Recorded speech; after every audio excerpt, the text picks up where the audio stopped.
The yard at 6 a.m.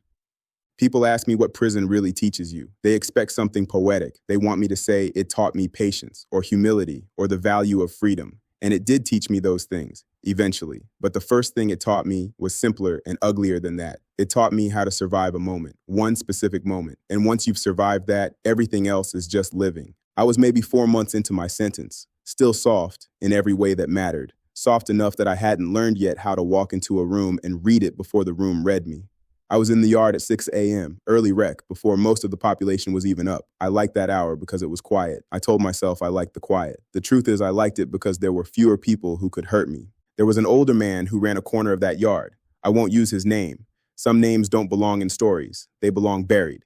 He'd done over 20 years by then, and he had a rule. One of those unspoken prison rules that nobody writes down but everybody knows. That corner, that bench, that patch of concrete was his. Nobody sat there. Nobody. I didn't know that. 4 months in, and there's 1,000 rules like that, and you learn them one violation at a time. I sat down on that bench because my legs were tired and the sun was hitting that spot just right, and I wanted 5 minutes of warmth before the day swallowed me whole.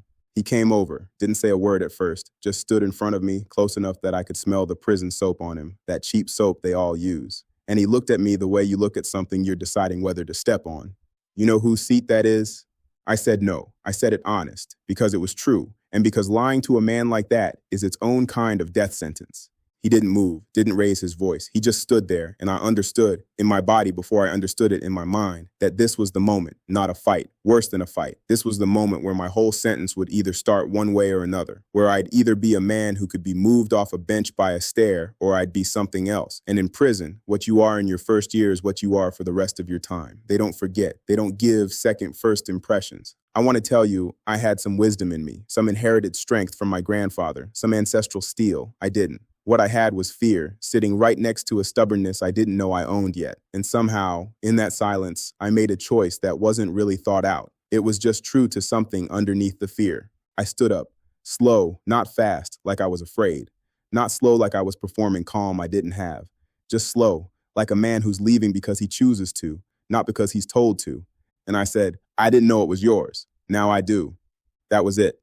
No apology in my voice, no challenge either. Just a fact, stated by a man who wasn't going to be smaller than the moment required, but wasn't going to be bigger than it either.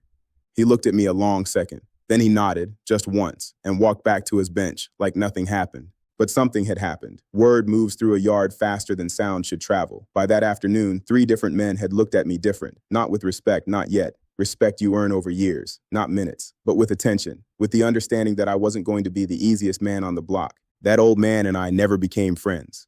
We nodded at each other for the next 2 years, and that was the whole relationship.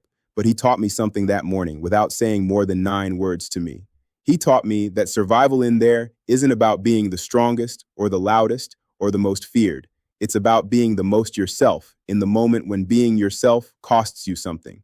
Every man in that yard was performing a version of strength. I learned that morning to stop performing and just be steady. That steadiness is what carried me through 9 more years. Not muscle, not reputation. Just the willingness to stand up slow, say the true thing, and walk away whole. That's the lesson prison gave me first, before any of the others, before redemption, before freedom. Survive the moment honestly, and you'll find you've survived yourself too.